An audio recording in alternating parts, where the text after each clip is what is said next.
Okay, ready, go. Alrighty, thank you everybody for joining us today for the AIN workshop. Today we have with us Wechsler Mata. She is an intellectual property attorney and she's practiced for several years. She works out of El Paso and she's also an enterprise advisor here with the Arrowhead Center. Today she's going to speak to us about Intellectual Property 101, so I will give it to Elizabeth. Thank you all for being here and hello out there in the Facebook land. It's a pleasure to be here and talk to you all about one of my favorite topics, which is intellectual property. Since some of you don't know me, let me tell you just a little bit about how I came to be involved in intellectual property. A long time ago in a galaxy far, far away, I majored in molecular biology. Science was my first love, loved everything about it, the chemical formulas, the complexity. It was just fabulous stuff. There was just one problem with it, and that was that I was truly terrible at lab work, just terrible. And I knew I wanted to continue to be involved in science, so I thought, okay, I need some opportunities that will bring me to science, but will not involve burning a hole through my desk or anything like that. I thought, okay, well, I also love to write. I love words. Writing is my preferred medium of communication. How can I combine that with science? What can I do? I said, okay, I'll become a patent attorney. And by doing so, I got to see a lot of science on the forefront of technology, very innovative, very cutting-edge things. I got to use a million words, write all about it, and I never actually had to set foot in a lab unless I was talking to an inventor. So that was fabulous, and that's why I ended up where I am now. I branched out a little bit beyond just patent law to the other branches of intellectual property, and as I learned more about the other branches, I realized that there's unique language and unique terminology for every branch of IP. And words are used very differently from how they might be used in ordinary conversation. Yet the words you use are extremely important, and in fact, which words you use and how you may use them will influence the scope of your protection, the scope of your patent, whether your trademark works. It will affect every aspect of your intellectual property. So today, we're going to talk a little bit about the words that are involved, the very special terminology, as we walk through each of the different types of IP.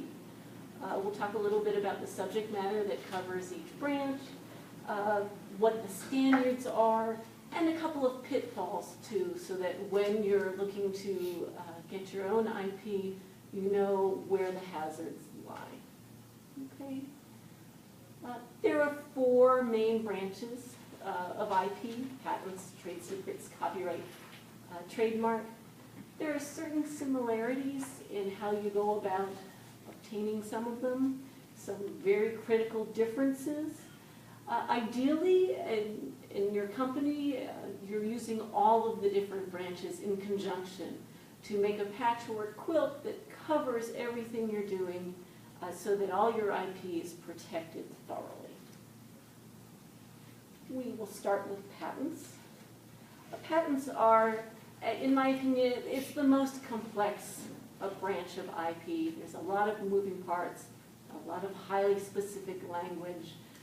Takes a great deal of time and sometimes a great deal of money to get a patent. So we'll talk about patents first. What is a patent? It's an exclusive right to make, use, offer for sale your particular invention. And we're talking just about U.S. patents for the purposes here today. Foreign patents are, of course, quite similar, but what you're looking at is the U.S. statute. Notice that it's an exclusive right. What does that mean? It's not actually a right to do something. It is a right to keep other people from doing things. So I can get a patent, and I can hold on to it, and I can keep everyone else from using it.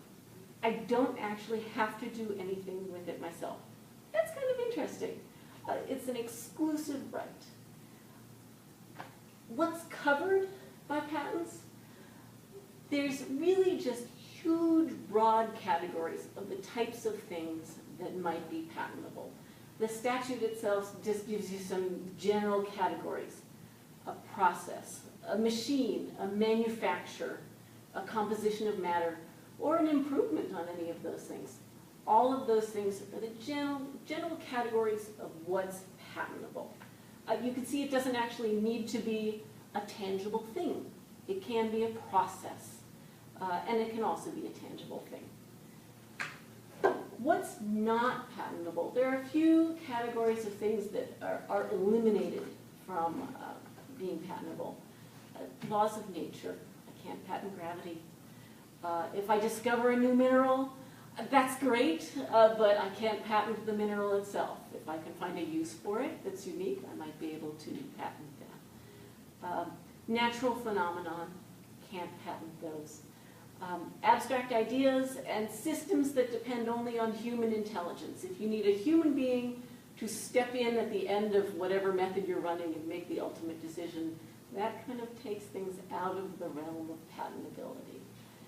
The law is changing in certain areas.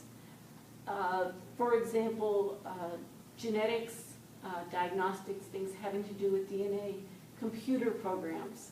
There's been a lot of changes in the law recently about whether and how you can patent those sorts of things. The law's still in flux right now. If you are working in that type of technology, I strongly recommend you talk to an expert, a patent agent, or a patent attorney, who can tell you this is the current state of the law, this is the best way to work within the guidelines that we have to try and protect your invention. So if you're in that particular field, really enlist some extra help. The standards for getting a patent. Patentability standards are quite rigorous, which is understandable when you think that the term of a patent is 20 years. And that's generally speaking. It's 20 years from the date of filing of your patent application. It's a very general statement, but generally 20 years. So you have a monopoly for 20 years. So they want to make sure that, that what you have is actually patentable, worthy of a patent. When you're looking at whether something is patentable, there's a specific context, and there are certain magic words that will come up here. The context for a patent is the prior art. Special term, there's prior art. What is prior art? Prior art is the whole body of publicly available information in the field of technology of your invention. I publish a journal article. I give an abstract at a meeting that's open to the public. My thesis, of which there are only 4 copies in the world, is nevertheless, it's in the card catalog at my university, and you can find it online. So it's technically prior art in its field. Doesn't matter how many copies there are, just if it is publicly available, people can get to it, get the information. That's prior art. It doesn't have to be written either. So there's this huge body of the prior art. And when you're looking at an invention to see if it's patentable, you look at that prior art and you have to ask yourself, is there novelty? And is the invention non-obvious? These are 2 more of the magic words. Yes? Do you want questions now or at the end? Whenever you like. Okay. If like a researcher is submitting progress reports on, say, a federal grant in which he's developing things in his laboratory, and so he may not have all the information in there about his invention, but it would have some things. Would that be considered public disclosure? That's a good question. I think that with grants and things, the information is not, unless it's filed somewhere where the public can access it, it would not be considered prior art. But it would depend on the grant. But generally speaking, I do believe that kind of stuff is still kept quiet, kept where it belongs, not open to the public, so that wouldn't fall in priority. Thank you. That's a good question. So novelty and non-obviousness, what do these things mean? And I'll give it an example just to get a better grasp on it. I have invented the peanut butter and jelly sandwich. So I go out and I do some research to see if there are publications or what information is out there about sandwiches, sandwiches involving vegetable proteins, things like that. If there is a publication somewhere that says you can take 2 slices of bread, you can put peanut butter and jelly in between them and make a sandwich, that publication has really described everything that is my invention, the peanut butter and jelly sandwich. Within one publication, within the 4 corners of that publication, everything's there. That means that my invention is not novel over this particular piece of prior art. It's novelty destroying. If everything is in there, there's no novelty. And you have to have novelty in order to be patentable. Obviousness, closely related. Suppose there are no articles out there that say you can put peanut butter and jelly between 2 slices of bread. There's a mythical person that they look at when they're looking at obviousness. And this is, the person is the person of ordinary skill in the art. Person who has some knowledge, ordinary knowledge of the prior art technology.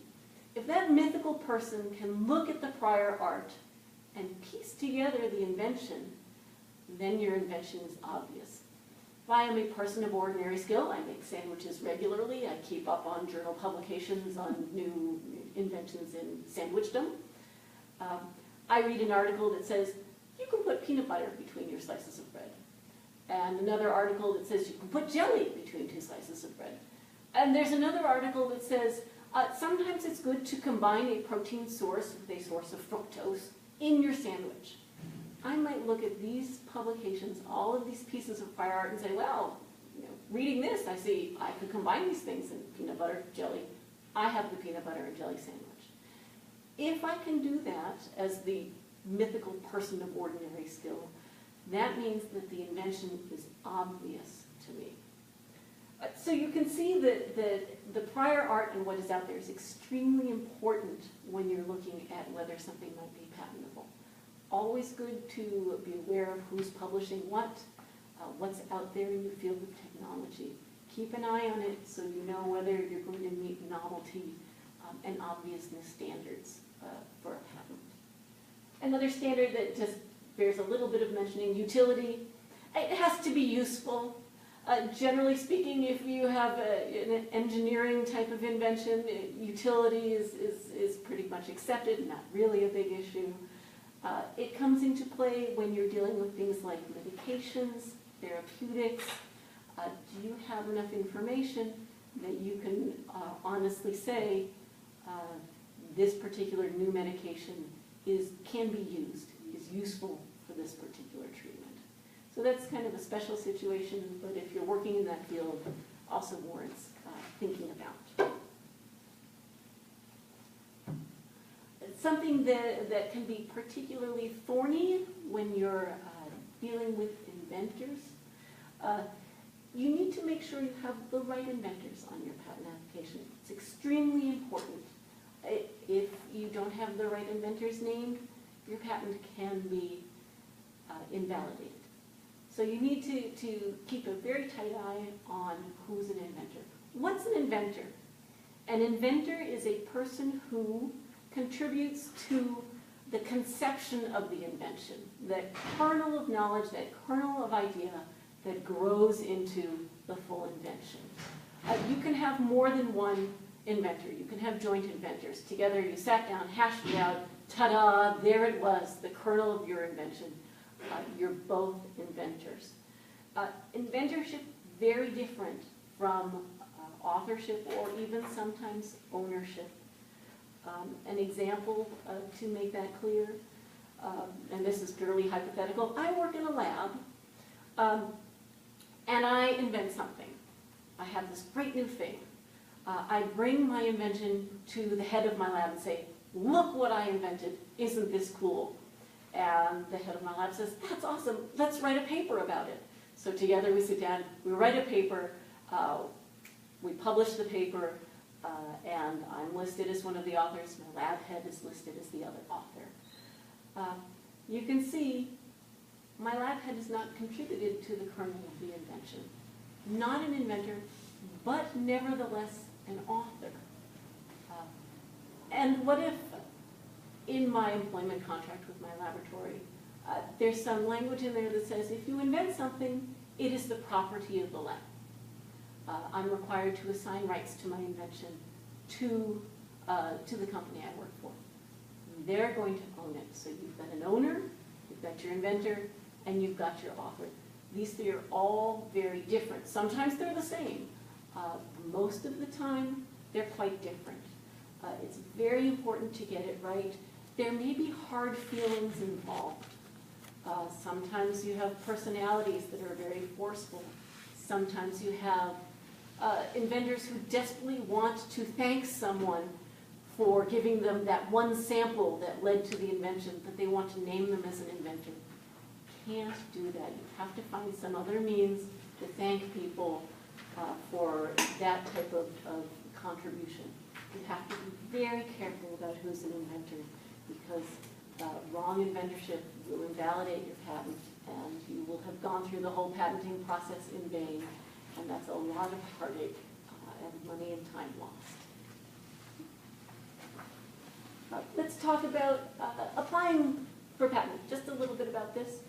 You are working with the USPTO. Huge number of buildings, giant pile of people. It's really just a fascinating place. I strongly recommend visiting it if you're ever in the area. When you are preparing and filing a patent application, you have to remember that the US, like most other countries, works under the first to file system. This is a relatively new phenomenon because I remember during my course of practice when we switched from first to invent to first to file. First to file is where it's at.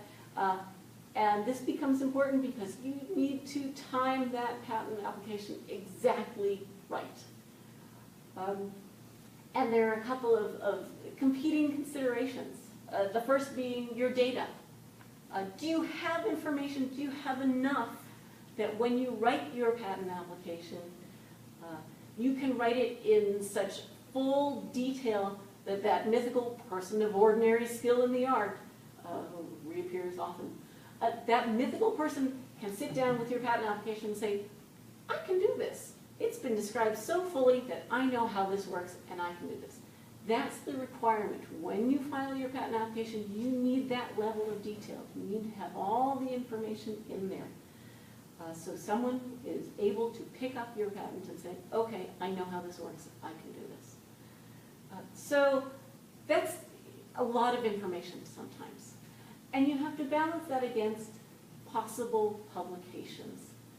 Publication can be a serious issue. You are racing to publish before your competing lab.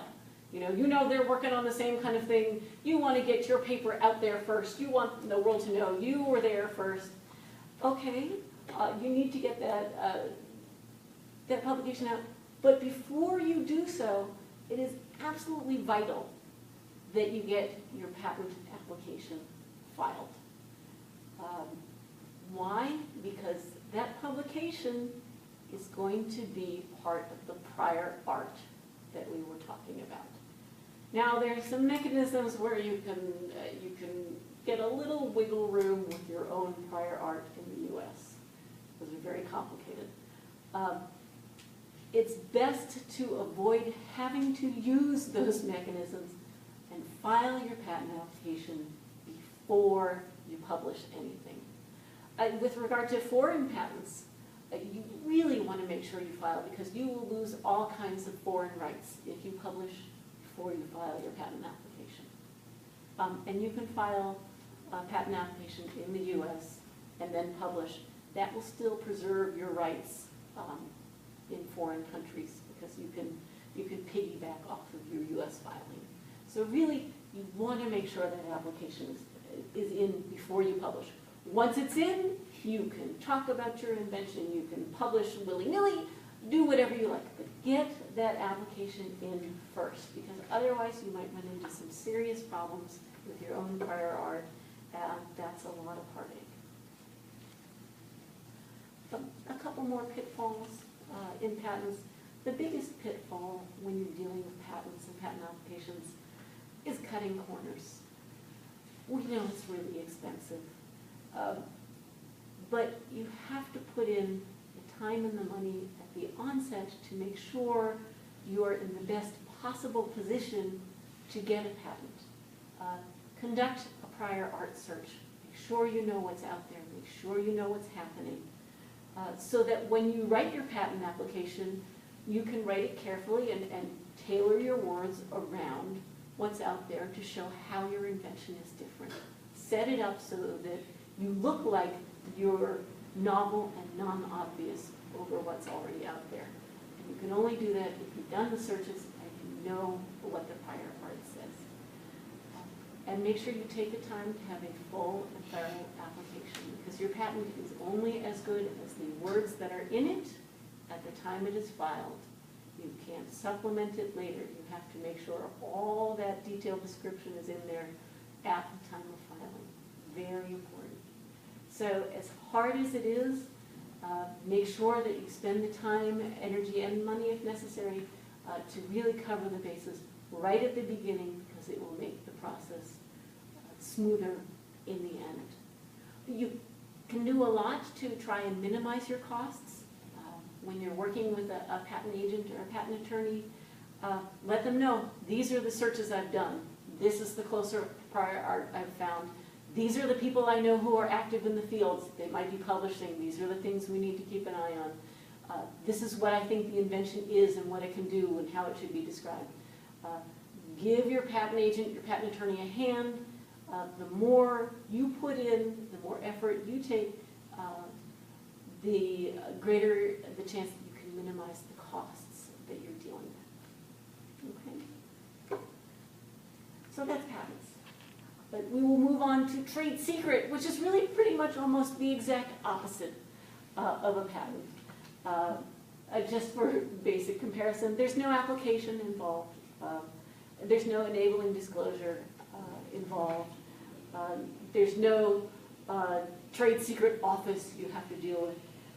And the reason why is it's all in the name. It's because it is a trade secret. What is a trade secret? The categories of what can be a trade secret are very broad, like patent. Information. The key is that that information derives its value by being unknown. Nobody knows it. Nobody can easily find out what that information is.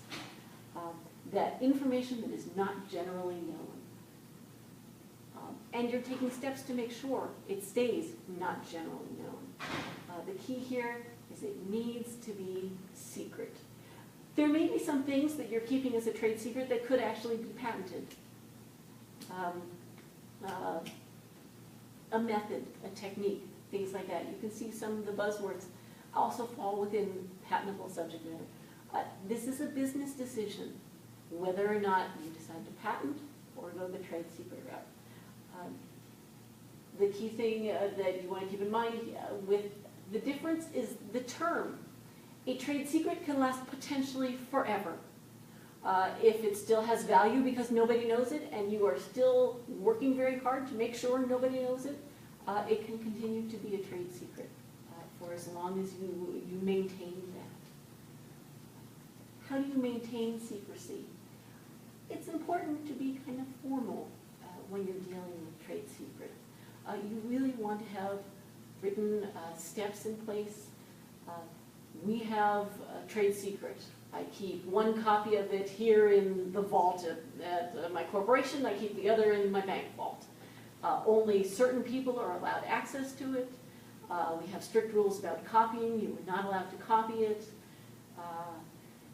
Very specific mechanisms for showing that you are keeping this information secret. You have labeled it as confidential. This is our confidential secret information. Don't go lying it around, leaving it lying around. Don't go sharing it. This is private information. Only those who need to know the trade secret should have access, and keep your access tightly controlled. Consider non-disclosure agreements. Make sure your employees know we have a trade secret here. We're keeping it secret. You acknowledge this and you understand that it is your responsibility not to leave it lying around. You need to protect it the way we've established our rules for protecting it. Very important. Keep it secret. It can be a trade secret forever. The pitfalls of a trade secret: carelessness. You've left it lying around. You accidentally send a PDF of it to your aunt when you send her an email. Carelessness is probably one of the biggest problems.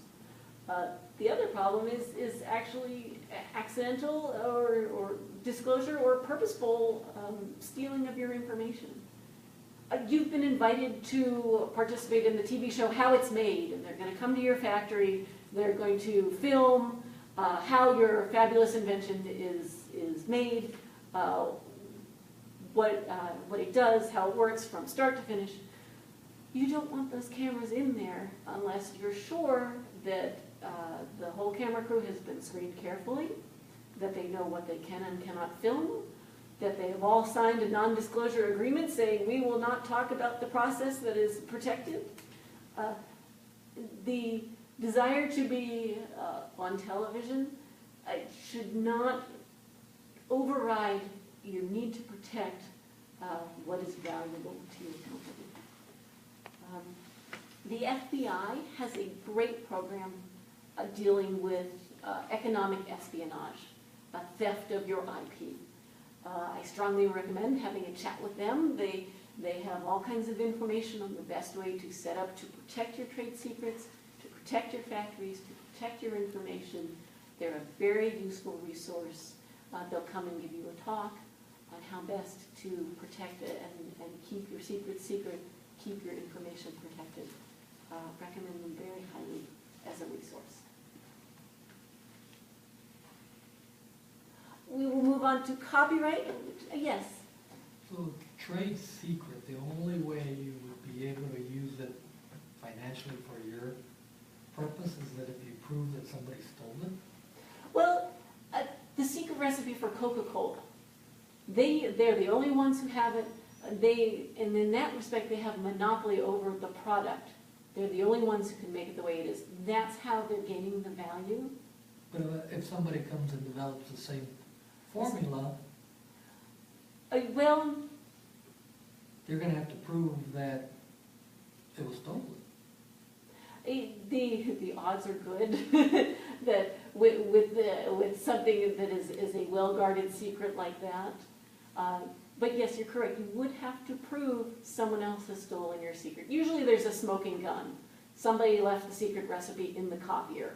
Usually there's some kind of information that would lead you down that road to understand how your secret got out. But you can, if you have, for example, a non-disclosure agreement with someone, they are there with the information in hand off to work for your competitor, you can actually prevent them from doing that under certain circumstances.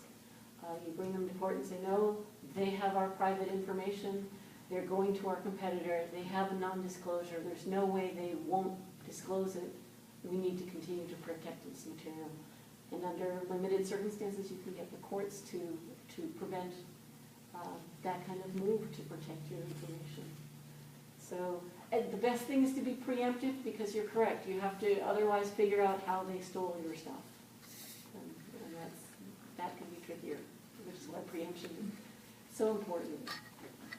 Thanks for the question. Copyright, a different beast entirely. This does involve a government office, but not the USPTO. You are dealing with the U.S. Copyright Office for this one, which is a smaller entity, but very important in its own way. Let's talk about what a copyright is. You can see once more, it's like a patent. It's an exclusive right. An exclusive right to print, publish, perform, film, record, really transmit some kind of creative work, is what we're looking at when we're looking at copyright. The term, significantly longer than a patent. Generally speaking, it is the life of the author plus another 70 years. There are special rules if I hire someone to create a copyrighted work for me. There are different rules for that calculation. But generally speaking, life of the author plus 70 years. So we've fallen sort of in the middle between the 20 years of patent and the forever of a trade secret. The subject matter that is covered is once more very broad. The Copyright Office and the rules for copyright do try to spell things out a little bit more specifically than the patent rules do. They have a lot more enumerated things, but they try to cover all the bases because they want you to have your musical works with any words that go with them, your words with any music that might go with them. So really any kind of creative endeavor is what you're looking at when you're looking at the kinds of things that are covered by copyright. Interesting that architectural works are covered in there. That seems like a very large creative endeavor, but it is, and it does fall within copyright. Something's not copyrightable, and you can see when you look at the list of things that aren't copyrightable that some things that are on that list aren't copyrightable because they fall under patent, and some aren't copyrightable and they're not patentable either. Things like procedures, processes, methods for doing, making, or building things, those are the kinds of things that fall more often under patent, not so much under copyright. Ideas, can't patent an idea, can't copyright an idea. Mathematical principles, formulas, algorithms, those are things that are also not patentable, not copyrightable. Chemical substances, may be patentable, still not copyrightable. If I paint a picture of a DNA strand, I can copyright my picture. Not the DNA itself, but my picture, I can get a copyright on that. How do you get a copyright? This is a very interesting bit. Copyright protection subsists in your work of authorship once it's fixed in the tangible medium. We'll talk a little bit about fixed. What does fixed mean? It means it has to be written down, recorded, somehow immortalized so that you know what that copyright is protecting. If it is not fixed, you don't know what that thing is that is copyrighted. So it has to be fixed in some way that someone else can look at it, listen to it, and say, oh, that's what's protected. The key here is the word subsists. What that means is from the moment you have fixed your original work, you have the copyright. It spontaneously generates when you fix your work. It's the opposite of a patent which you have to apply for. It's spontaneously there. You already have the copyright from the moment you have created your thing. Great. So why is there even a copyright office? What do they do? There's a wrinkle to this, which is that even though you have the copyright, if you want to sue someone for infringing your copyright, you need to register your copyright with the Copyright Office. So you don't have to register things unless you want to sue someone. I have copyrighted things, haven't registered it. If I find out someone is infringing, using my materials, I need to go and register it before I can sue someone. So that's why we have the Copyright Office and what they do. Yes? So if you have you created something, you never got copyright into the office and somebody starts using it, you can then go back, get the office to give you whatever it is that they give you that says that now you have registered your copyright, and you can go back and sue the person even though it happened before you registered it with the office? That's correct. Someone has started using my work, infringing my unregistered copyright. I go register it, and then I sue them. There will be some wrinkles to that. I can't get damages for certain activities of the infringer before my registration of the copyright. But that's what I need to do to move forward. So you're correct, yeah. Thank you. So when the Copyright Office gets your stuff, you send it to them, say, I would like to register this as a copyright. They take a quick look at it, but the standards are really very low compared to a patent.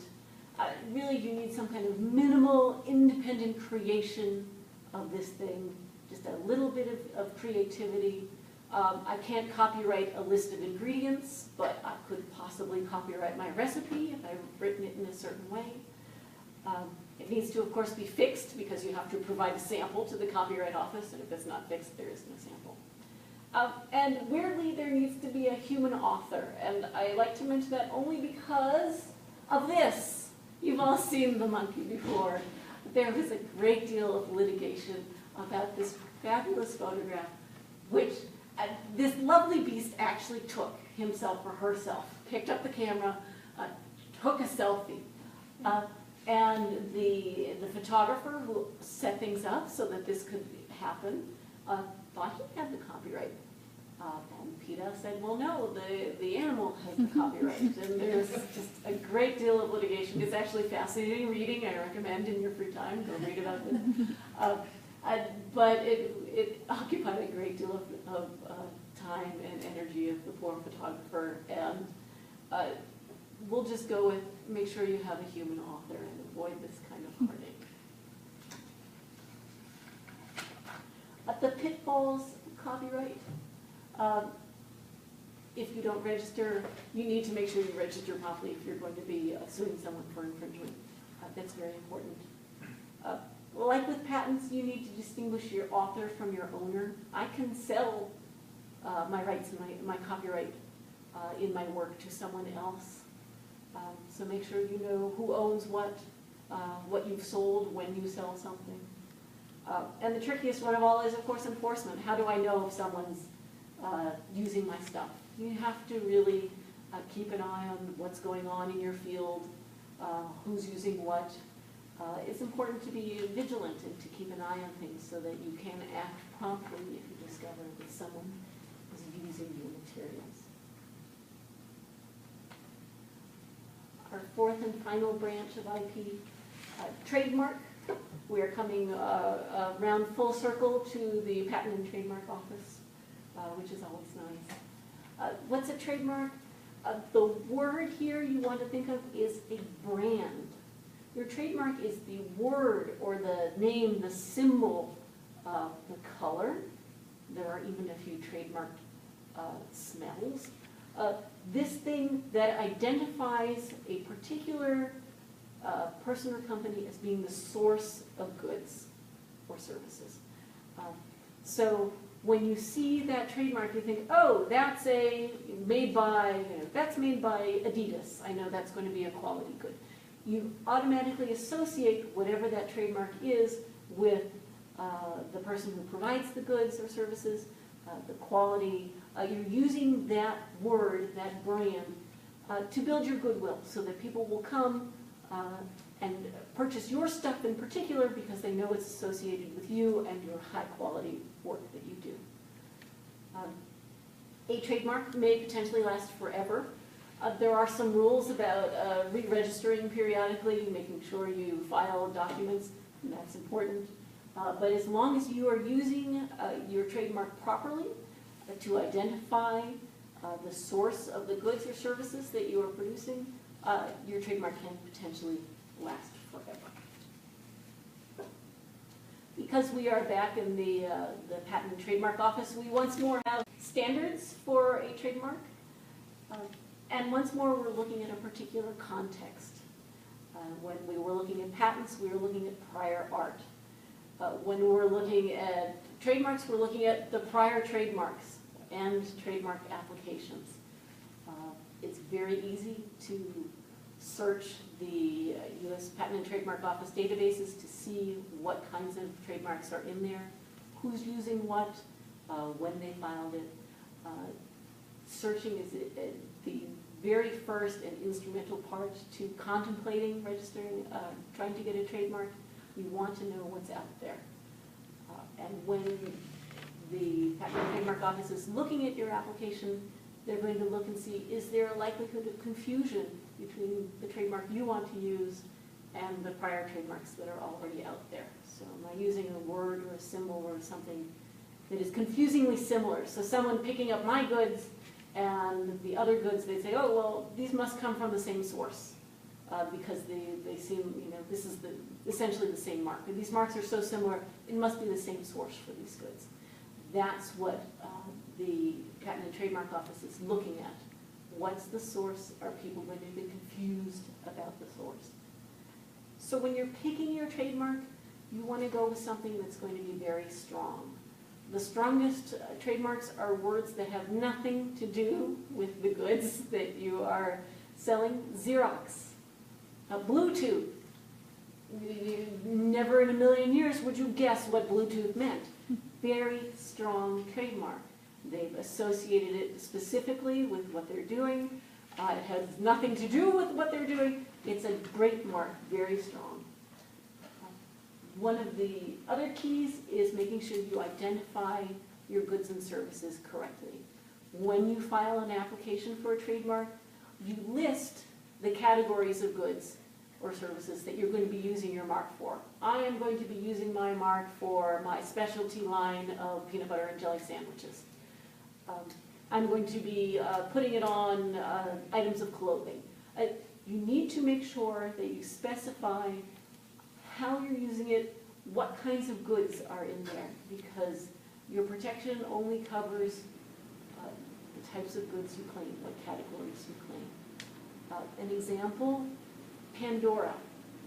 There is Pandora Radio, and there's also Pandora that makes specialty bracelets, charm bracelets. Same name, same mark. Nobody would confuse the two. There's no likelihood of confusion because they're involved in different goods. So that's why the goods or services that you're going to be using your mark for have to be carefully delineated to make sure you know whether or not there's going to be confusion when it's being examined. Ownership, absolutely vital. This is just as important as inventorship with patents, because with a trademark, essentially you're identifying the owner of the mark by using the mark. You have to make absolutely certain that your ownership is correct when you file that application, or your application will be void. So make sure you know who owns the mark. Is it the company? Is it an individual? Who owns it? Make sure that's correct. Otherwise, your trademark will die and you will have to refile an application. Critically important. When you're filing in the USPTO, a trademark, like patent, it's a first to file system. If I get my word and my name in there first before someone else who wants to use the same name, I have priority. So again, timing becomes a very important issue. What if I haven't fully prepared my line of goods when I want to launch it, but I know this is the name I want to use? How do I address that? Fortunately, with trademark, you can file an application with an intent to use. Haven't used it yet, want to use this as my trademark, these are the goods and services I'm using it for. You submit your application, you get it in early enough that you know whether or not you can make the full launch later on with the name that you want. You do have to provide proof that you're actually using it eventually before the mark is fully registered. But if you're concerned there's a competitor who may be out there going to use a similar name, you can get that application in early under an intent to use. So a little different from patent in that respect. You can kind of get a jump on things with trademark. The pitfalls for trademark, once more, cutting corners is a pitfall. Like with patent, you want to make sure your search is thorough. You want to make sure you know who's using what and for what. Make sure you take the time to run your searches. Make sure you take the time to make sure your application is complete. You have identified your goods properly in whatever categories of goods you want to use. Make sure your application is thorough and careful. One other issue that's also very important is how you use your mark. A trademark is an adjective.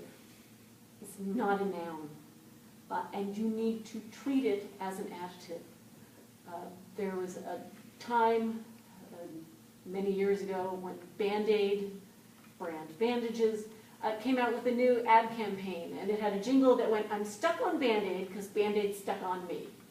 And that lovely jingle was out for about 30 seconds, and someone in their IP department said, no, you can't do that. And they reeled that back in and re-released it as, "I am stuck on Band-Aid brand, because Band-Aid stuck on me." By not putting in the brand, they were running the risk of their mark Band-Aid becoming generic for the item itself. So, and we all refer to them as Band-Aids. Technically, they're not. It's a Curad plastic strip for wounds. It's a Band-Aid brand bandage. They almost run the risk of having their mark become generic. If it becomes generic, you lose the right to use it as a trademark. The word escalator was at one point a trademark for moving stairs. But the company that owned the trademark used it very casually, referred to an escalator as an object. They lost the right to use that as a trademark because it was used generically. Aspirin, another example of a trademark that was lost. I even think heroin is another one that was used and then was lost. So it's very important to make sure you're using your trademark properly out there as an adjective. And finally, remember to do your regular renewals. Every 10 years or so, have to file some things, keep an eye on it so you don't lose your mark. So we've come full circle. We've addressed all 4 branches of IP.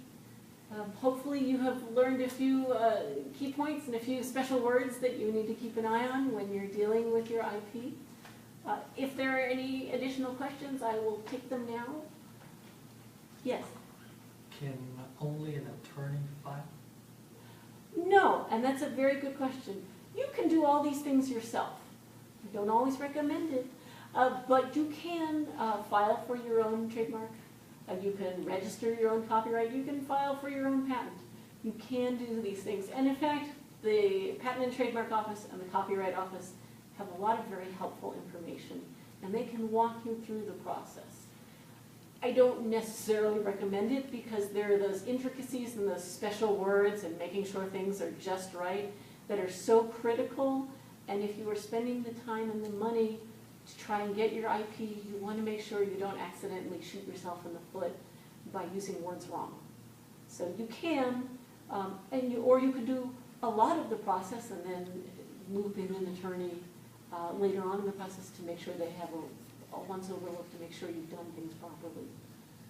Cost saving, but making sure you don't accidentally do something important. Average time on each category to get your filing return?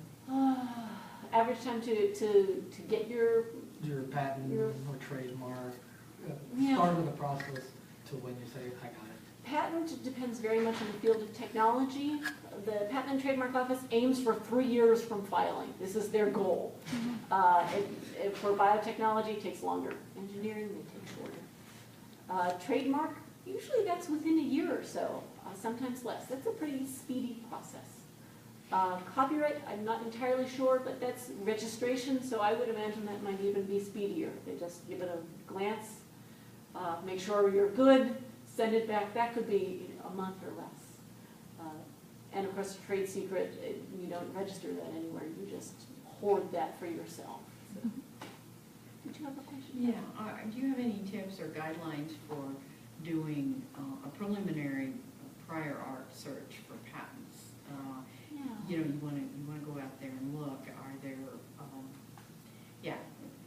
any places that you would want to go first, and then also are there firms that are not necessarily a law firm, but another service company that would do that for you that would have some reliability? Yeah, and that's a good question. What do you do for that initial search for patents? I like to start actually with the Patent and Trademark Office's website itself. Because there are a number of different ways you can search in there. You can search by key terms.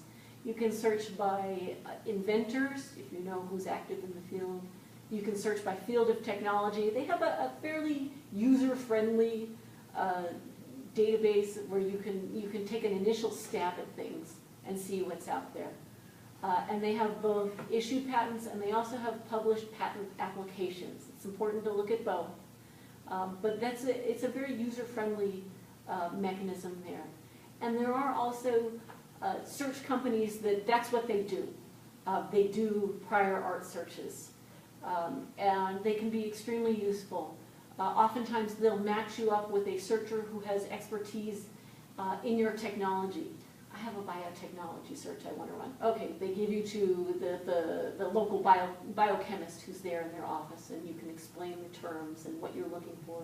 And they will run a search and provide you with information from all kinds of sources. Important also to look at foreign patents and patent applications. The World Intellectual Property Organization, WIPO, they have a website where you can also do similar searches, like the U.S. Patent and Trademark Office. There's a lot of poking around. Google Patents is also a nice place to start. Very user-friendly.